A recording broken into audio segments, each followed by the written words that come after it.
Halo semua, bertemu kembali dengan saya Martinus Arif Sudaryono dalam video pembelajaran sosiologi.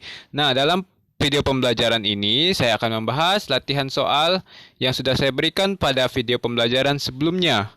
Nah, untuk soal nomor 1, ya, pernyataan di atas yang merupakan ciri-ciri sosiologi adalah nomor 1, mengungkapkan fakta apa adanya, bukan yang seharusnya terjadi. Nah, itu ciri sosiologi atau bukan? Ya, itu ciri sosiologi. Yang kedua, yang tadi itu empiris ya. Lalu yang kedua, memberikan penjelasan secara rasional terhadap fenomena masyarakat. Nah, itu juga benar. Berarti kan yang secara rasional masuk akal. Yang ketiga, menyusun teori berdasarkan hasil observasi yang disusun secara logis. Nah, itu teoritis. Nah, itu benar juga. Nomor 4, data penelitian diperoleh melalui metode wawancara. Nah, dalam data penelitian tidak hanya diperoleh dari wawancara saja, bisa dari observasi, angket, dan berbagai metode lainnya. Berarti itu kurang benar. Yang kelima, realitas sosial berdasarkan observasi yang bersifat spekulatif. Spekulatif berarti mengada-ngada, berarti itu bukan ciri sosiologi. Jadi jawaban yang benar A, 1, 2, dan 3. Nomor 2. Nomor 2, ya masih kita membahas yang mana itu ciri-ciri sosiologi. Nomor 1, mengungkapkan fakta sosial secara analitis dan apa adanya, empiris. Berarti benar. Yang kedua, dibentuk berdasarkan teori-teori yang sudah ada, diperbaiki dan diperluas. Nah, itu juga benar, itu kumulatif. Dan yang ketiga, selalu mempersoalkan baik buruknya suatu fakta. Nah, sosiologi tidak mempersoalkan baik buruknya suatu fakta karena dia bersifat non-etis. Jadi salah. Yang keempat, didasarkan pada hasil observasi, yaitu empiris. Benar. Yang kelima, hasil penelitian bersifat spekulatif atau mengada-ngada, berarti salah. Jadi jawabannya benar 1, 2, dan 4. Ya, jawabannya B. Nomor 3, ciri-cirinya yang mana? Nomor 1, realitas sosial disusun secara sistematik dan logis dalam bentuk abstraksi. Nah, itu bersifat berarti teoritis. Itu benar. Nomor 2, mengungkapkan fakta sosial apa adanya tanpa unsur subjektivitas, ya, empiris. Itu juga benar. Yang ketiga, membatasi pembahasan masalah sosial yang bersifat mikro. Nah, sosiologi tidak membatasi membahas masalah sosial hanya untuk mikro aja, yang makro juga dibahas juga. Nah, jadi kurang benar. Yang keempat, fakta sosial diperoleh dari hasil pengamatan yang tidak spekulatif. Nah, jadi itu bersifat empiris, berarti benar.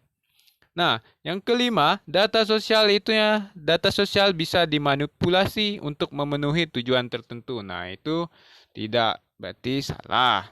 Jadi jawaban yang benar nomor 1, 2, dan 4. B.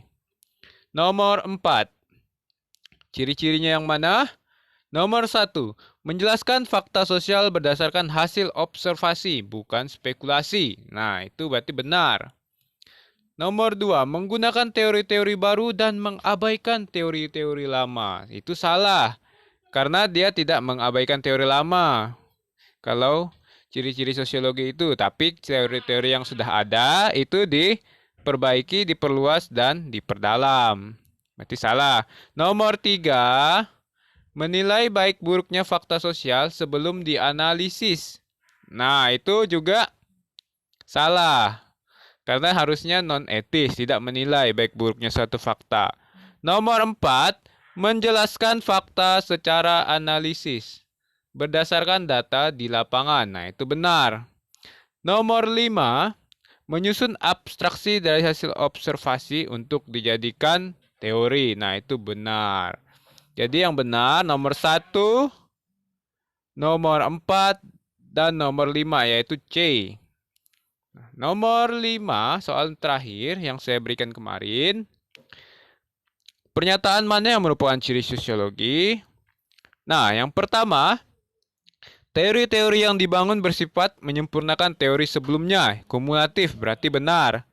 Yang kedua, dalam mengkaji gejala sosial, berdasarkan pengamatan secara empiris dan objektif. Nah, itu benar.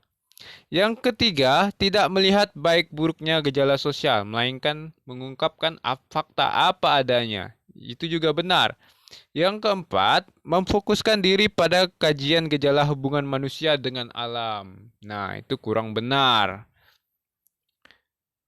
Kalau hanya memfokuskan hubungan manusia dengan alam, itu berarti kurang benar. Yang kelima, setiap gejala sosial yang diteliti bisa ditarik generalisasi. Nah, itu juga kurang benar. Karena pada dasarnya setiap satu gejala-gejala sosial mempunyai penyebab-penyebab yang berbeda.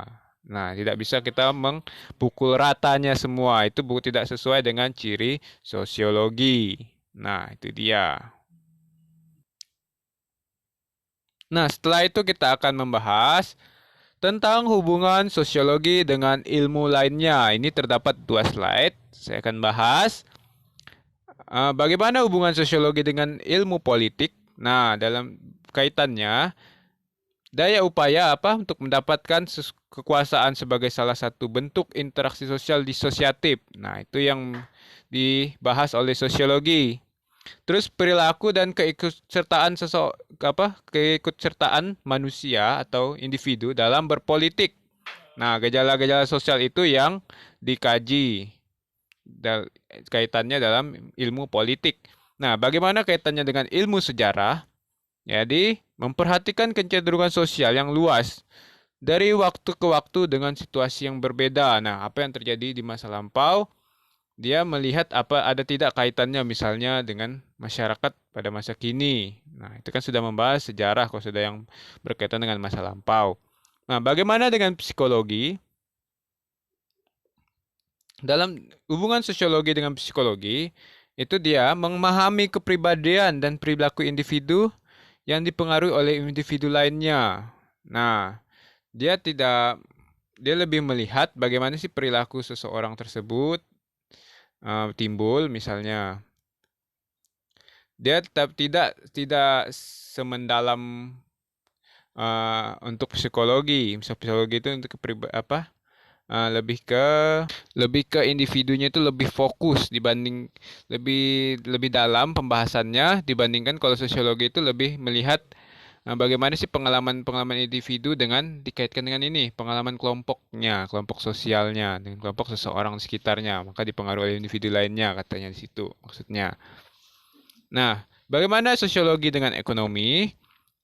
Nah, sosiologi dengan ekonomi apa yang dikaji kaitannya di mana? Di memperhatikan perilaku ekonomi individu. Seperti apa sih alasan seseorang menyimpan alat tukar sebagai uang atau uang sebagai suatu keputusan sosialnya.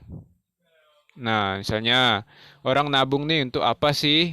Misalnya untuk kepentingan pendidikan, untuk kepentingan bersosialisasi dan sebagainya. Lalu antropologi kaitannya di mana? Jadi saling terkait. Tetapi sosiologi ini lebih memperhatikan kebudayaan manusia sebagai bagian dari sistem sosial yang membentuk suatu masyarakat. Nah, itu lebih fokusnya.